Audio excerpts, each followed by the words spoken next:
এই গাইস, তোমরা সবাই কেমন আছো? আশা করি খুব ভালো আছো। আমিও খুব ভালো আছি। অসীম লাইফস্টাইলে তোমাদেরকে সুস্বাগতম। দেখো, আমি গেছিলাম আমার গ্রামের শ্বশুর বাড়ি। সেখানে আমার জায়ের মেয়ের ছোটো মেয়ের অন্নপ্রাশন ছিল।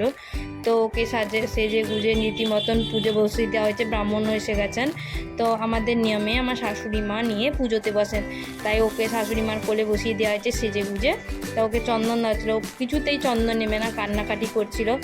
আর যদি কিছু ভুল ত্রুটি হয় ক্ষমা করে দিও।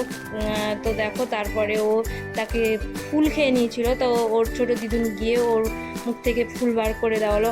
আর এত ছটপটে বলার নেই। তারপরে একটু কিছুক্ষণ দাঁড়িয়েছিল, আমরা হাততালি দিয়েছিলাম, তাই ও দাঁড়িয়েছিল। তারপরে দেখো আবার কান্নাকাটি শুরু করে দিয়েছে। তো আমার শাশুড়ি মা মুকুটটা ঠিক করে দিয়েছেন। দেখো, তারপরে আবার ফুল খেয়ে নিয়েছে। তো আমাদের নিয়মে আমার শাশুড়ি মা বসেন পুজোতে। তোমাদের কীরকম কী নিয়ম আছে একটু জানাবে।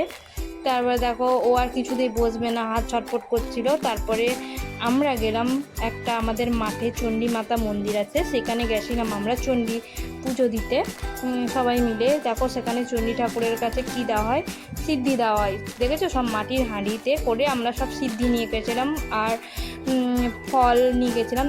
সব অনুষ্ঠানেই ওখানে ওরকম পুজো দেওয়া হয়। তারপরে সে পুজো দিয়ে এসে বাড়িতে চলে আসলাম। বাড়িতে এসে দেখো, ও তুলেছে প্রথমে চিরুনি, তারপরে তারপরে টাকা বই। আমি বলছিলাম যে ও বড় হয়ে সাজুগুজু করবে, তো তোমরা বলো বড় হয়ে ও কী করবে। তারপরে এসে গেল মহাপ্রসাদ খাওয়ানোর সময়। তো সব রকমের মহাপ্রসাদ দেওয়া ছিল ওতে। আর ব্রাহ্মণ বলছেন লঙ্কা, লেবু, তেতা, মিষ্টি সব কিছু দেওয়া ছিল। তো আমার শাশুড়িমা একটু একটু করে খাই দিচ্ছিলেন। ও দেখো খেয়েও নিচ্ছিল, কান্না করছিল আর খেয়েও নিচ্ছিল। তারপরে ওর মামা এসে গেল। আমাদের পায়েস খাওয়ানো হয়, তো ওর মামা পায়েস খাওয়াতে লাগলো। তো পায়েস খাওয়াচ্ছিলো, পায়েসও খেয়েও নিচ্ছিল, হাত ঝেড়ে ঝেড়ে খেয়ে নিচ্ছিল।